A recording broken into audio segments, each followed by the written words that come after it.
بہت پہلے کی بات ہے جب نہ زمین تھی نہ آسمان نہ کوئی انسان، بس اللہ تعالیٰ تھے جنہوں نے اس پوری کائنات کو بنایا۔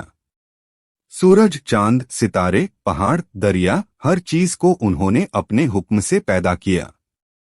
اور پھر ایک دن اللہ تعالیٰ نے فرشتوں سے فرمایا، میں زمین پر اپنا خلیفہ بنانے والا ہوں۔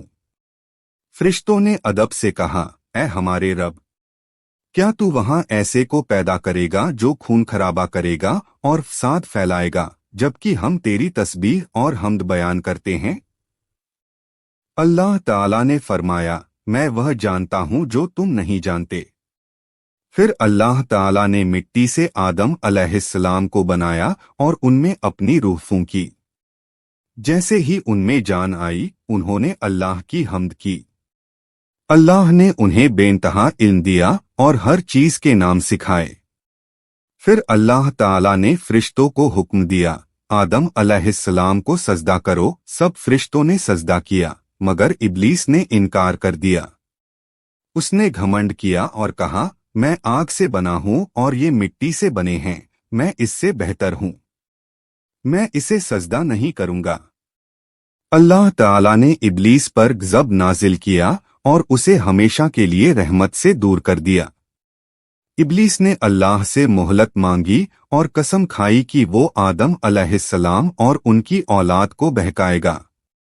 اللہ نے فرمایا، جو میرے نیک بندے ہوں گے ان پر تیرا کوئی زور نہیں چلے گا۔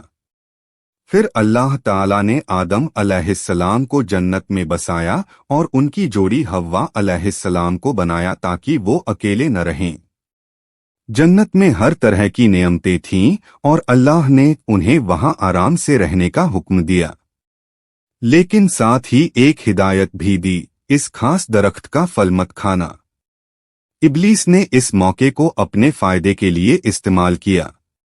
اس نے آدم اور حوا علیہ السلام کے دل میں وسوسہ شنکا ڈالا اور کہا، اگر تم اس پیڑ کا پھل کھا لوگے تو ہمیشہ جنت میں رہو گے اور فرشتوں جیسے بن جاؤ گے۔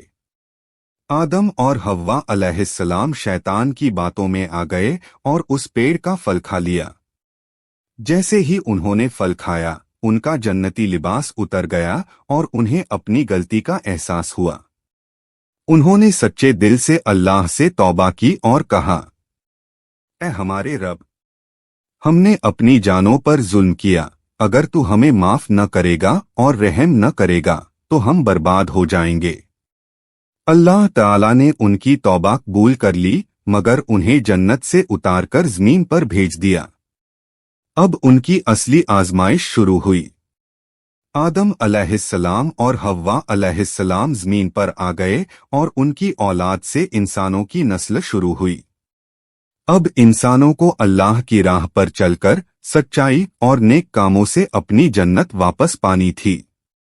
یہ تھی حضرت آدم علیہ السلام کی داستان خلیق سرشٹی کی کہانی۔